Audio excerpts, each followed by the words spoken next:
दुनिया की हर अहम खबर को अपने दर्शकों से रूबरू कराने का वक्त आ गया है। आज की बड़ी खबर में नोएडा की निकी मर्डर जैसा कांड मुरादाबाद में भी हुआ है। मुरादाबाद की निशवा की हत्या उसके पति अरविंद ने की है, जो अभी भी फरार है। तो सीतापुर के करीब 50 गांव में रात होते ही दहशत क्यों फैल रही है, इसकी भी अपडेट आपको देंगे।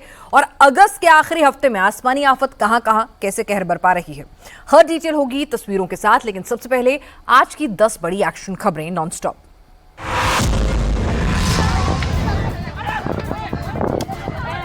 खेत में सरेआम महाभारत छिड़ गई। दो गुटों में तड़ातड़ लाठियां चलने लगी। देखिए दोनों गुटों के लड़ाके कैसे दनादन लाठियां भाज रहे।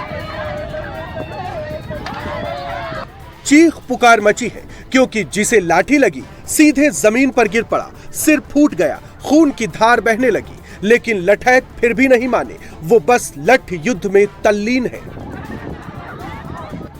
लठ युद्ध में महिलाएं भी पीछे नहीं दिखी, वो भी जंग के मैदान में अपना जौहर दिखा रही है। लाठी डंडों से लैस होकर एक दूसरे पर प्रहार कर रही है।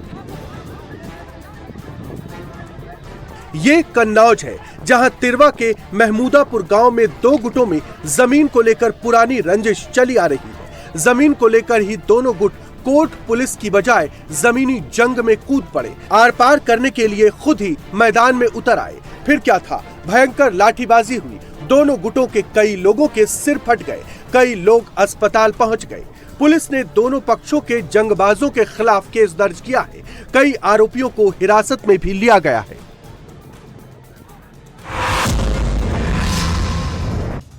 एक, दो, तीन, चार, 5, 6 एक साथ छह बदमाश दुकान में घुस गए। दुकानदार पर दनादन लात घूंसे चलाने लगे। देखिए कैसे व्हाइट टी शर्ट पहने दुकानदार को टारगेट किया गया। कई मिनट तक दुकान के अंदर जबरदस्त पिटाई की गई। हमले का दूसरा राउंड भी हुआ, जब एक बार पीटने के बाद दुकान के बाहर गए बदमाश फिर से अंदर आ गए। देखिए कैसे व्हाइट टी शर्ट पहने दुकानदार को फिर से टारगेट किया गया। तड़ातड़ थप्पड़ों और मुक्कों की बरसात कर दी गई। इतने पर भी हमलावरों का गुस्सा शांत नहीं हुआ। पिटने के बाद दुकानदार अपने मोबाइल से किसी को कॉल करने लगा तो दबंग फिर से टूट पड़े। पहले ब्लू चेक टी शर्ट पहने बदमाश ने थप्पड़ मारा तो दूसरे ब्लैक शर्ट पहने और सिर पर हेलमेट लगाए बदमाश ने जोरदार लात मारी। दुकानदार फिर से जमीन पर गिर पड़ा। सरेआम दुकान के अंदर घुसकर मारपीट की ये तस्वीरें झारखंड के रांची की है, जहां हाई सिक्योरिटी जोन विधानसभा थाना इलाके के जेपी मार्केट में दिन दहाड़े ये सब हुआ। एक फुटवेयर शॉप के मालिक की जमकर पिटाई की गई। दुकान में मौजूद दुकानदार के पिता को भी बीच बचाव करने पर पीटा गया। पुलिस ने केस दर्ज कर लिया है। साथ ही सीसीटीवी फुटेज के आधार पर आरोपियों की पहचान की जा रही है।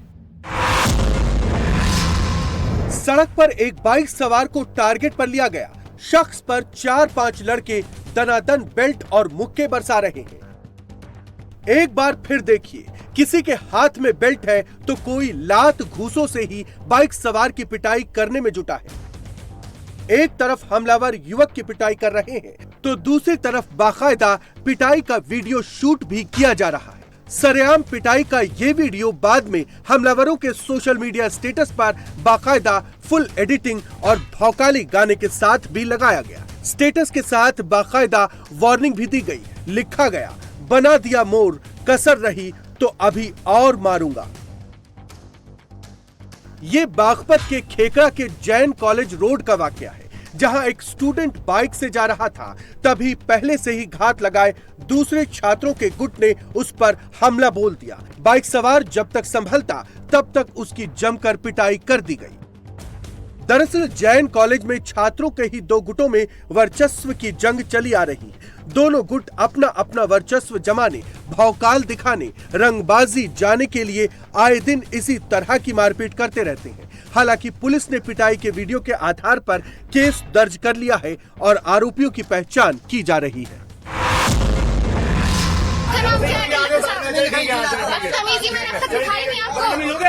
बदतमीज क्या बोल रहे हो उसे? अरे क्या बोल? बदतमीज क्या बोल रहे हो? मेरी बदतमीज क्या बोल रहे हो अभी से? क्या बोल रहे हो? बदतमीज क्यों बोल रहे हो अभी? बात क्या कर रहा है? क्या मालूम कर रहा है? बदतमीजी कर रही है? क्या बदतमीज? सरकारी रोडवेज बस के कंडक्टर ने बस में यात्रियों के साथ दबंगई दिखाई। बस में सवार लड़की के साथ बदतमीजी की, उसके भाई के साथ हाथापाई की और वीडियो बना रही लड़की का मोबाइल तोड़ने की कोशिश की। आप ये कह रहे हैं आप क्या कह रहे हैं आधिकारिक तौर से इस बस को अंदर जाने का आदेश नहीं है तो क्यों नहीं जाएगी? ये सब तब हुआ जब एक लड़की अपने भाई के साथ मुरादाबाद से कुंदरकी जाने के लिए बस में बैठी, लेकिन कंडक्टर ने बस को कुंदरकी बस स्टेशन न ले जाकर बाईपास ले जाने की बात कह दी, जिसका विरोध लड़की और उसके भाई ने किया। बस इसी बात पर भड़का बस कंडक्टर बदतमीजी पर उतर आया। पीड़ित लड़की और उसके भाई ने बस कंडक्टर के खिलाफ थाना कटघर में शिकायत दर्ज करवाई है। अब पुलिस पूरे केस की जांच में जुटी है। पुलिस ने जल्द ही आरोपी कंडक्टर पर एक्शन लेने का दावा किया है। देखिए कैसे ये बदमाश मंदिर के नक्काशी वाले झरोके से गर्भगृह में एंट्री करता है। बदमाश ने चेहरे पर नकाब चढ़ाया हुआ है। गर्भगृह में घुसा चोर दरवाजे खोल देता है। दो चोर और गर्भगृह में घुस जाते हैं। फिर शुरू होता है मंदिर के गर्भगृह में चोरी का काम। चोरों ने दान पेटी से लाखों का कैश, मूर्तियों से ज्वेलरी पर हाथ साफ करके फरार हो गए।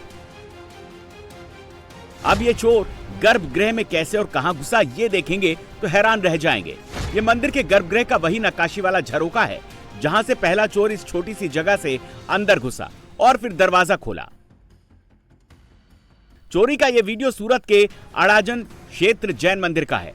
जब 11 अगस्त को चोरों ने मंदिर में लाखों की चोरी को अंजाम दिया, पुलिस एक्शन में आ गई और 14 दिन बाद पुलिस ने चोरी करने वाले कुख्यात गरासिया गैंग के सरगना लालाराम गरासिया को राजस्थान के पिंडवाड़ा से धर दबोचा। अभी इसके दो साथी लाडूराम और करण फरार हैं। लालाराम पर 11 से ज्यादा केस दर्ज हैं। गरासिया गैंग के मेंबर जैन मंदिर में पत्थर घिसने का काम करते हैं। इस वजह से मंदिर के बारे में पूरी जानकारी रखते हैं और मौका मिलते ही चोरी कर फरार हो जाते। गई उतर जा पुल के ऊपर नदी का पानी तेज रफ्तार से बह रहा है, फिर भी ये जीप ड्राइवर पानी में जीप उतार देता है। केवल कुछ मीटर बाद ही जीप पानी में बहने लगती है। देखते ही देखते जीप नदी में पलट गई।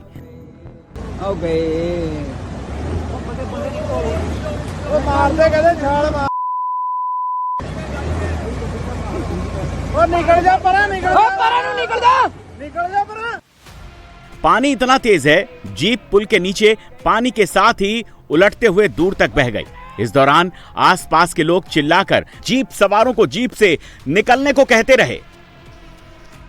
वीडियो चंडीगढ़ का है जहां जयंती देवी रोड पर जयंती नदी में अचानक इतना पानी आ गया कि पुल के ऊपर से सैलाब बहने लगा। सड़क पर ट्रैफिक रुक गया, लेकिन इस दौरान एक जीप ड्राइवर ने सवारियों से भरी जीप पानी में उतार दी। जीप तो बह गई, लेकिन किस्मत से जीप सवार टाइम रहते जीप से निकल गया, जिसका सुरक्षित रेस्क्यू कर लिया गया। बाद में जीप को भी पानी से निकाला गया। जयंती देवी नदी को ही पटियाला राव नदी भी कहा जाता है। मैरिज हॉल में दो पक्षों में संग्राम शुरू हो गया। दनादन लात घूसों की बौछार होने लगी। कुर्सियों पर ही लोग गुत्थम गुत्था हो गए। तड़ातड़ थप्पड़ मुक्कों के प्रहार होने लगे। पहले लोगों की भिड़ंत से शुरू हुआ बवाल देखते देखते दर्जनों लोगों के बीच महाभारत में बदल गया। जिसे जो सामने मिला बस आव देखा न था, सामने वाले पर टूट पड़ा। जो हाथ में आया उसी से मारने लगा। मैरिज हॉल अखाड़े में तब्दील हो गया। ये सब बागपत के बड़ौत के मैरिज हॉल में हुआ। दरअसल मामला शादी के लिए रिश्ते को लेकर था, जहां पट्टी मेहर और पट्टी चौधरान गांव के दो परिवारों के बीच रिश्ता तय होने के बाद दूल्हे पक्ष ने शादी से इनकार कर दिया। इस विवाद को सुलझाने के लिए मैरिज हॉल में पंचायत हो रही थी। दुल्हन पक्ष के काफी ज्यादा लोग मौजूद थे। तभी दुल्हन की मां ने बहस के बीच दूल्हे को थप्पड़ जड़ दिया। इसके बाद दोनों पक्षों में जमकर मारपीट हुई। बमुश्किल दूल्हा पक्ष मौके से निकल पाया। दूल्हे पक्ष की शिकायत के बाद पुलिस ने जांच शुरू कर दी है। दुकान पर कहासुनी के बाद मल्ल युद्ध छिड़ गया। पहले हाथापाई हुई, फिर गुत्थम गुत्था हो गए। डंडे और रॉड तक निकल आए। ये पूरा मामला यूपी के मैनपुरी का है, जहां दुकानदार से कहासुनी के बाद दो पक्ष आपस में भिड़ गए। विवाद ने ऐसा तूल पकड़ा कि महिला पर भी हमला कर दिया गया। एक शख्स ने पास खड़ी महिला को थप्पड़ जड़ दिया। इसके बाद मामला और ज्यादा गंभीर हो गया। महिला ने लोहे की रॉड उठाई और थप्पड़ का बदला लेने के लिए सामने वाले पक्ष के लोगों पर हमला कर दिया। दूसरे गुट के लोगों ने भी रॉड का जवाब रॉड से दिया और काफी देर तक हंगामा होता रहा। ये वीडियो कोतवाली क्षेत्र का बताया जा रहा है और सोशल मीडिया पर भी वायरल हो रहा है।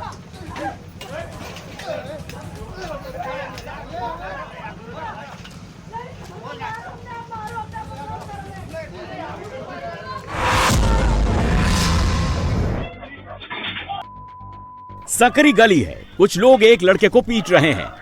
दबंगई ऐसी कि पास में पड़ा एक गमला उठाकर लड़के के सिर पर दे मारा, जिससे वह बुरी तरह लहूलुहान हो गया।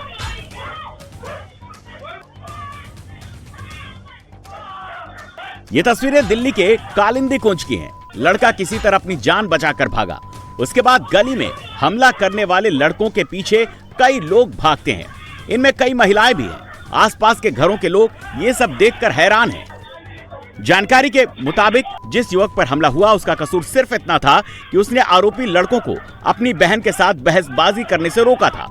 शुरुआती जांच में पुलिस को पता चला कि लड़का अपनी बहन के साथ बाजार से घर लौट रहा था। गली में कुछ लड़के खड़े थे। लड़की ने इन लोगों से रास्ता छोड़ने को कहा, लेकिन आरोपी वहां से हटने के बजाय झगड़ने लगे, जिसका लड़की के भाई ने विरोध किया। बात इतनी बढ़ गई कि लड़कों ने मिलकर हमला कर दिया। मेले में एक शख्स पर दूसरा शख्स दनादन चप्पलें चला रहा है। कभी बोतल से मार रहा है तो कभी लात से प्रहार कर रहा है।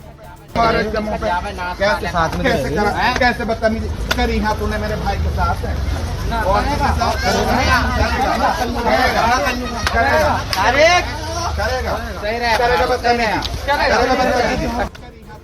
ब्लू कुर्ता पहने इस शख्स पर दनादन थप्पड़ बरस रहे हैं। मेले में घुमा घुमा कर पीटा जा रहा है। दुकान दुकान ले जाकर पीटा जा रहा है। ऐसा आदमी बता, अच्छा खासा लौंडा बधाई ले जाता बजा बजा के हमारे। ये हैगा देखो सर, इससे 500 ले गया पुलिस से पूछ के आओ। झूठ बोलेगा चल लेकर चल 500 बता रहे हैं। जहां इस शख्स की पिटाई की जा रही है वो बिजनौर का नुमाइश मेला है। इस शख्स को जो लोग पीट रहे हैं वो किन्नर हैं और जो ब्लू कुर्ते वाला शख्स पिट रहा है वो फर्जी किन्नर है, जिसे किन्नरों ने मेले में तब पकड़ा जब वो किन्नर भेष में दुकानों से किन्नर के नाम पर रुपए वसूल रहा था। फिर क्या था, किन्नरों ने फर्जी किन्नर की बारात निकाल दी, मेले में जमकर पिटाई की, फिर दुकान दुकान ले जाकर सभी को दिखाने लगे। इस दौरान फर्जी किन्नर बना शख्स खुद को बचाने के लिए गुहार लगाता रहा, लेकिन फिर भी किन्नर पीटते रहे और लोग पिटाई का वीडियो बनाते रहे। अगस्त का महीना भले ही बीतने लगा है, लेकिन मॉनसून की रफ्तार अभी बरकरार है। आधे हिंदुस्तान पर बादलों की दहाड़ जारी है। क्या पहाड़, क्या रेगिस्तान, हर तरफ इस वक्त आसमानी आफत बरस रही है। जम्मू कश्मीर से हिमाचल तक, राजस्थान से गुजरात तक सैलाब ही सैलाब दिख रहा है। आसमानी आफत में कहीं लोगों का आशियाना बिखर गया है तो कहीं मठ मंदिर सैलाब के आगोश में समा गए हैं। कई गाड़ियां बह गई हैं तो कहीं लोगों की जिंदगी ठहर गई है।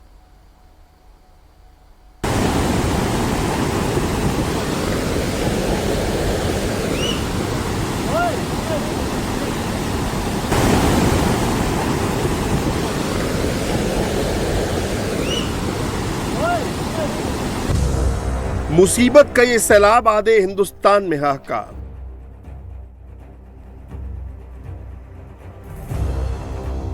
रेगिस्तान में बादलों की दहाड़, तबाही बेशुमार। मॉनसून की बड़ी आफत, कब मिलेगी राहत?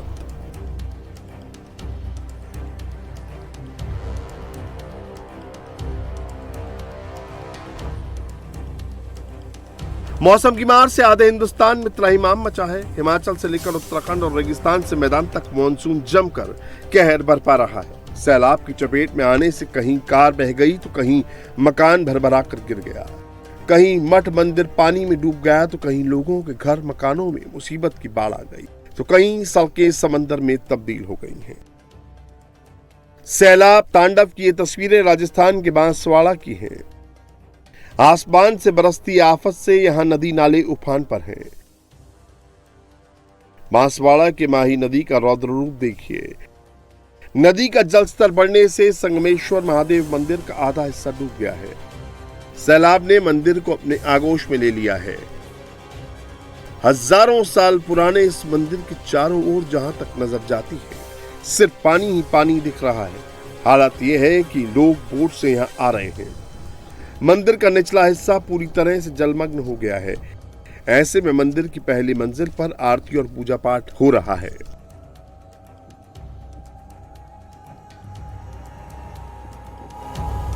ये किसी वाटरफॉल का नजारा नहीं है। लगातार हो रही बारिश के बाद ये तबाही की तस्वीरें हैं। लगातार बारिश के चलते यहां जमीन धंस गई है। बड़ा सा गड्ढा हो गया है जिस पर पानी की तेज धार गिरने लगी जो किसी वाटरफॉल की तरह लग रही है। सवाई माधोपुर के जड़ावता गांव के पास करीब 2 किलोमीटर लंबी खान बन गई।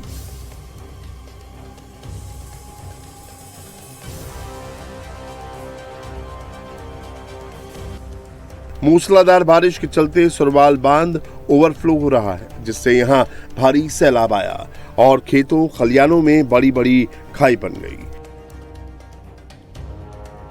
राजस्थान में लगातार बारिश के कारण हालात बिगड़ गए हैं। राज्य के कई हिस्सों में भारी तबाही हुई है। कई गांव पूरी तरह से जलमग्न हो गए हैं। कई गांव पूरी तरह से कट गए हैं। बारिश का सबसे ज्यादा असर कोटा, बूंदी, सवाई माधोपुर और झालावाड़ में देखने को मिल रहा है।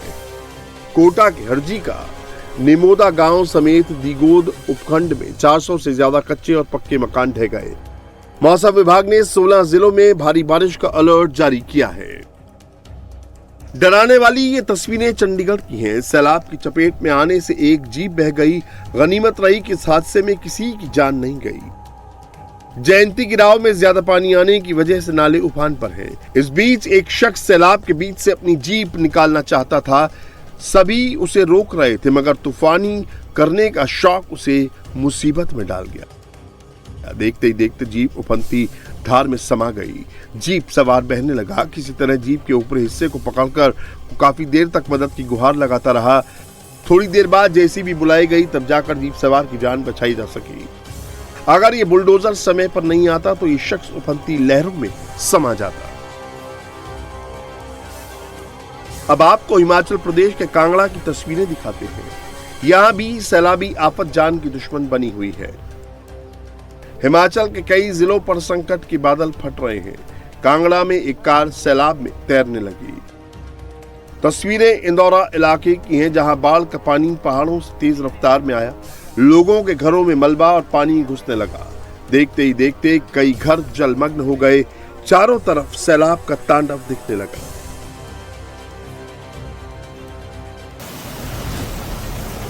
हिमाचल में आसमानी आफत थमने का नाम नहीं ले रही। बारिश के चलते जगह जगह लैंडस्लाइड हो रही है। कुल्लू के सैंज बाजार में पहाड़ों का मलबा आ गया। तेज बारिश की वजह से सैंज इलाके में कई मकानों को नुकसान हुआ है। मलबा मकानों की छतों पर आ गया। लैंडस्लाइड के बाद पहाड़ का मलबा मकान के ऊपर गिर गया जिसके बाद मकान की छत से झरने बहने लगे। पंजाब में भी तेज बारिश ने लोगों का जनजीवन अस्त व्यस्त कर दिया है। तबाही की तस्वीरें पठानकोट के मनवाल गांव की हैं। सैलाब की तेज धार में एक मकान ताश के पत्तों की तरह भरभरा कर गिर गया। बारिश के चलते मकान की नींव कमजोर हो गई थी और देखते ही देखते मकान पानी में समा गया। तस्वीरों से पता चलता है कि ये मकान ज्यादा पुराना नहीं था, फिर भी भरभरा कर जमींदोज हो गया। पठानकोट में तबाही की एक और तस्वीर देखिए जहां चक्की नदी की तेज धार में एक पुल बह गया। पठानकोट जालंधर नेशनल हाईवे पर एक पुल धराशायी हो गया। देखते ही देखते पूरा ब्रिज भरभरा कर गिर गया।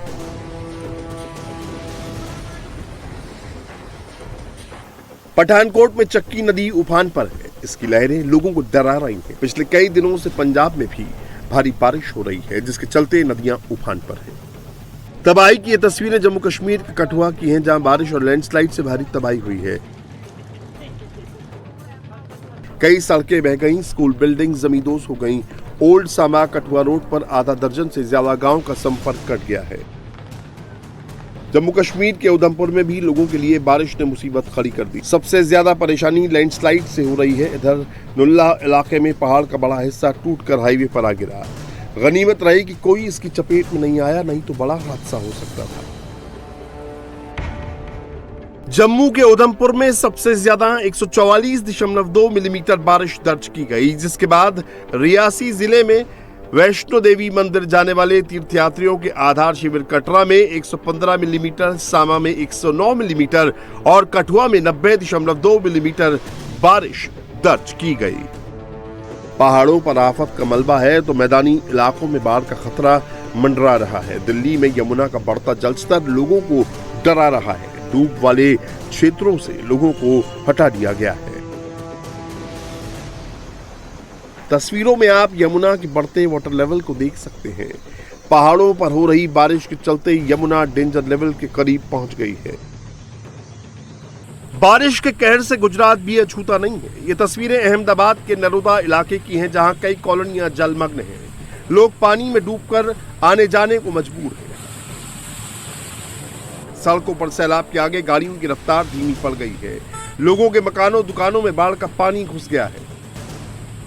अहमदाबाद में साबर नदी पूरे उफान पर है। नदी में डैम से करीब 26,000 क्यूसेक पानी छोड़ा गया है, जिससे यहां सैलाब उमड़ पड़ा है, जिससे आसपास के इलाकों में बाढ़ जैसे हालात बन गए हैं।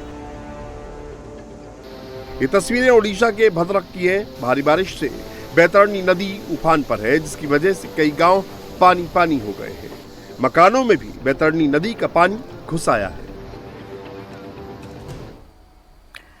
ग्रेटर नोएडा में निक्की का दहेज के लिए मर्डर किया गया तो यहां से 162 किलोमीटर दूर मुरादाबाद में भी एक महिला की उसके ही पति ने हत्या कर दी। मर्डर को बाकायदा सुसाइड दिखाने की कोशिश की गई। आरोपी शायद अपने मंसूबों में कामयाब भी हो जाता, लेकिन मासूम की गवाही ने पूरी सच्चाई सबके सामने रख दी। 3 साल की बच्ची ने ऐसा क्या बताया, दिखाते हैं आपको इस रिपोर्ट में। मम्मी कहाँ है? मेरे घर मर गई? किसने मारा? पापा ने कैसे मारा था? डंडा मारा था। डंडा मारा था? अच्छा, तो मम्मी फिर क्या किया डंडा मार के? अब चले तू पहले तू मत फिर मैं मर जाऊंगा कल को। ऐसे कह रहे थे पापा? हाँ। तो बेटा मम्मी ऊपर पंखे पे टंगी हुई थी क्या? किसने लटकाया? पापा ने। पापा अकेले थे? और कोई भी था? नहीं। 3 साल की मासूम बच्ची ने अपनी मां के हत्यारे की पहचान की है। अपने ही पिता के खिलाफ सबसे बड़ी गवाही दी है। ये बताया है कि उसकी मां ने आत्महत्या नहीं की, बल्कि उसका मर्डर किया गया है। 5 साल पहले निशा की शादी हुई थी, 2 बच्चे थे, जिंदगी आराम से चल रही थी, लेकिन पति के शराब की लत ने पूरे परिवार को तबाह कर दिया। शराब पीने को लेकर निशा और उसके पति अरविंद के बीच आए दिन विवाद होता था।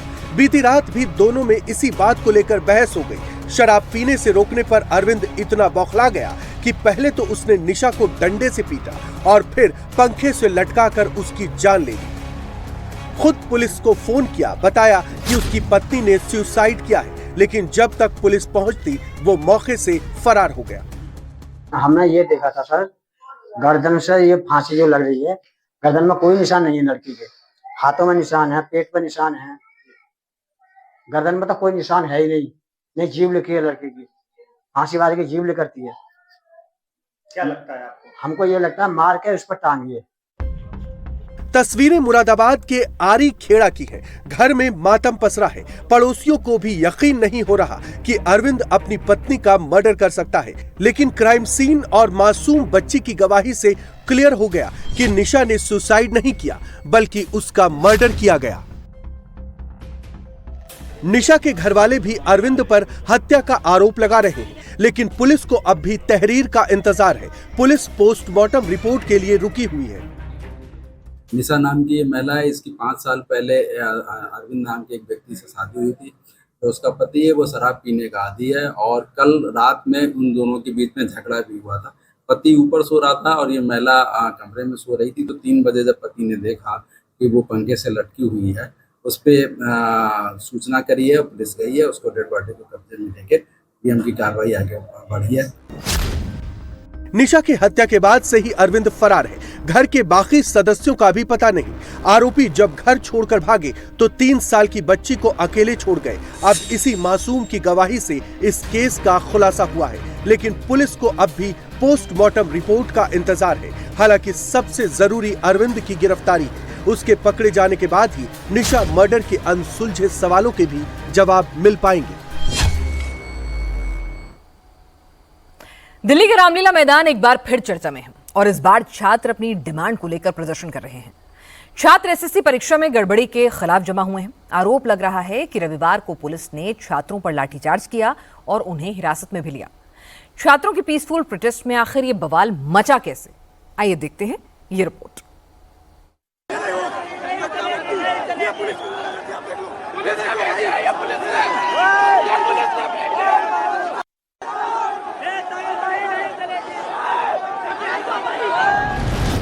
रामलीला ग्राउंड जंग का मैदान बन गया।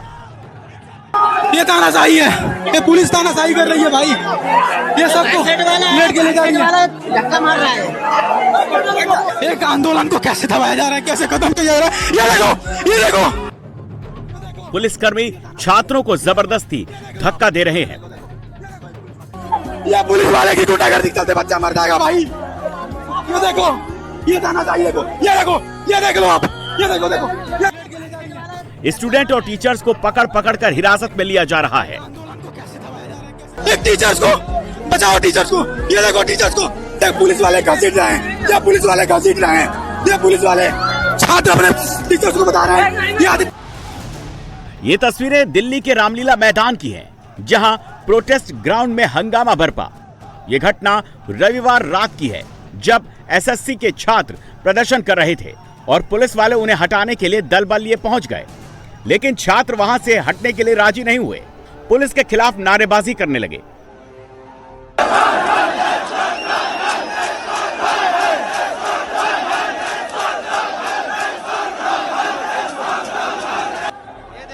पुलिस और एसएससी एस्पिरेंट्स के बीच बहसबाजी शुरू हो गई। देखते देखते धक्का मुक्की होने लगी और इसने हिंसक झड़प का रूप ले लिया। एसएससी के छात्रों को पुलिस वाले लाठियों और फोर्स के बलबूते जबरदस्ती हटाने लगे और दर्जनों स्टूडेंट्स और टीचर्स को जबरन गिरफ्तार करने लगे। पुलिस वालों ने कुल 44 लोगों को हिरासत में लिया। लाठीचार्ज और गिरफ्तारी देखकर प्रदर्शन मैदान में अफरा तफरी मच गई और इस दौरान कई छात्रों को चोट आई। ये पुलिस वाले की गुंडागर्दी चलते बच्चा मर जाएगा भाई। ये देखो, ये तानाशाही देखो, ये देखो, ये देख लो आप, ये देखो, देखो। पुलिस की कार्रवाई से छात्र डर गए हैं और इधर उधर भागने लगे। पुलिस ने उन्हें खदेड़ते हुए मैदान से बाहर निकाल दिया।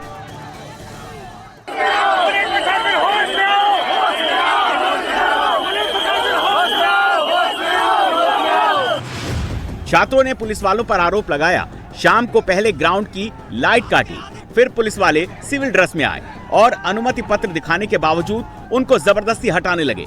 पुलिस वालों ने शांतिपूर्ण प्रदर्शन के खिलाफ स्टूडेंट्स पर बल प्रयोग किया। विरोध दबाने के लिए कई छात्रों पर लाठीचार्ज भी किया।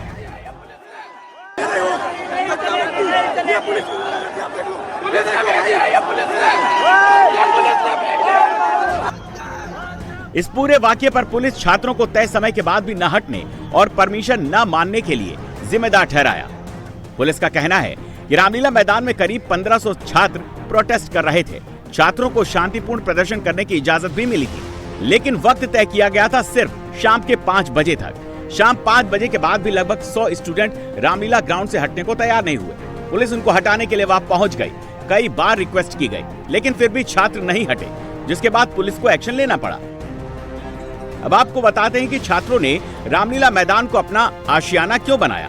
स्टूडेंट छात्र महाआंदोलन के बैनर तले रामलीला मैदान में जुटे थे। ये प्रोटेस्ट एसएससी एग्जाम को लेकर कई गड़बड़ियों की शिकायतों को लेकर है। छात्र अचानक परीक्षा रद्द करने, तकनीकी गड़बड़ी, बायोमेट्रिक फेलियर, परीक्षा केंद्रों पर खराब मैनेजमेंट, लॉजिस्टिक जैसी प्रॉब्लम के खिलाफ हैं। अभी फिलहाल रामलीला मैदान में कोई प्रोटेस्ट नहीं हो रहा है। सोमवार सुबह से रामलीला मैदान छावनी में तब्दील हो गया। दर्जनों पुलिसकर्मी वहां तैनात किए गए हैं। सीतापुर में बाघ की दहशत है। बाघ कब और कहां से आ जाएं, किसे शिकार बना लें, कहा नहीं जा सकता। महिलाएं और बच्चे घरों में कैद रहने को मजबूर हैं। घर के युवा हाथ में डंडे लेकर पहरेदारी कर रहे हैं। बाघ का डर इतना है कि किसान लोगों का ग्रुप बनाकर अपने खेतों पर जा रहे हैं। बच्चों के स्कूल छूट गए हैं। हालांकि स्थानीय विधायक के एक्टिव होने से वन विभाग भी सक्रिय है। बाघ को पकड़ने के लिए जगह जगह पिंजरे लगाए गए हैं, ट्रैप कैमरे लगाए गए हैं, एक्सपर्ट को बुलाया गया है। इन सब कोशिशों के बावजूद स्थानीय लोग दहशत में हैं। सीतापुर में फिलहाल क्या हालात हैं, इंडिया टीवी संवाददाता विशाल प्रताप सिंह की ग्राउंड जीरो से रिपोर्ट देखिए। हम इस समय सीतापुर के नरनी गांव में मौजूद हैं, जहां पर बाघ की दहशत है। बाघ ने बीते शुक्रवार को गांव के ही एक युवा किसान सौरभ दीक्षित को अपना निशाना बनाया, जिसके बाद से पूरे इलाके में 35 से 40 जो गांव हैं वो बुरी तरीके से प्रभावित हैं। वन विभाग की टीम कैंप कर रही है। गांव के लोग अपने हाथों में लाठी, डंडा और हथियार लेकर निकल रहे हैं और लोगों से अपील की जा रही है कि वो गांव में अकेले ना निकलें, क्योंकि ये पूरा तराई बेल्ट है, गन्ने का बेल्ट है और ऐसे में यहाँ पर जो बाघ के आने की संभावना है वो और भी ज़्यादा बढ़ जाती है। इसीलिए यहाँ पर बाकायदा देखिए एक पिंजरा लगाया गया है। पिंजरा इस तरीके का ऑटोमेटिक है कि अगर बाघ इसके अंदर जाता है, बकरी को भी लगाया गया है उसको शिकार करने के लिए, तो ये ऑटोमेटिक पिंजरा नीचे गिर जाएगा और बाघ इसमें कैद हो जाएगा। यानी कि जो तैयारी है वो वन विभाग की पूरी हो गई है। अब सबको इंतज़ार है कि इस ट्रैप में जो बाघ है वो फंसे और उसके बाद वो वन विभाग आगे की जो कार्रवाई है उसको आगे बढ़ाए।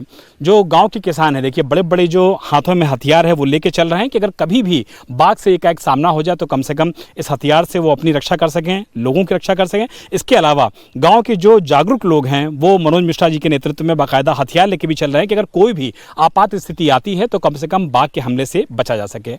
मन में कितना खौफ है, कितना डर है, मूवमेंट कैसा हो रहा है इस समय? इतना डर है, घर आने के लिए भी परेशानी 10-15 हो जाई थी हन, तब हम कई जो 2-3 जने ठाड़े रही थी हन और ये जो चारा बनावत है काज चारा खेत में बहे हन और भूसा है ही नहीं और तब 2-3 जने बचाई थन, कोई आए ना जाए और डर तो अंदर पैदा है तो नींद तक नहीं आती, हमें नींद भी नहीं आ रही है। नींद नहीं आ रही यही है। दिखाई रहो खेत में, जिस खेत में हवा नहीं चलती तो हमें बाघ आ रहा है। आप बताइए, रात में आप लोग को नींद नहीं आ रही है? दहशत इतनी ज्यादा है? इतना दहशत फैल गया है उस रोज से, जब जिस दिन से ये कांड हुआ है सौरभ दीक्षित का, उस दिन से सभी में लगभग इस पूरे इलाके में इतना खौफ फैला हुआ है कि रातों तक नींद नहीं आती है। आँख मीच कर भी पढ़ते हैं तब भी नींद नहीं आ रही है। बच्चे भी पढ़ने से कतराते हैं, कहते हैं स्कूल नहीं जाऊंगा पापा, मैं स्कूल नहीं जाऊंगा। तो आप देख सकते हैं किस तरह से ग्राउंड जीरो पर विशाल जाकर गांव वालों से, स्थानीय लोगों से बातचीत कर रहे थे, कैसे वहां पर ट्रैप कैमरास लगाए गए हैं, बाकायदा प्रे भी रखा गया है, यानी कि बाघ को ट्रैप में फंसाने के लिए शिकार की भी व्यवस्था की गई है। और फिलहाल लोग घर से बाहर निकले से खुद को रोक रहे हैं या फिर ग्रुप्स में लाठी लेकर निकल रहे हैं।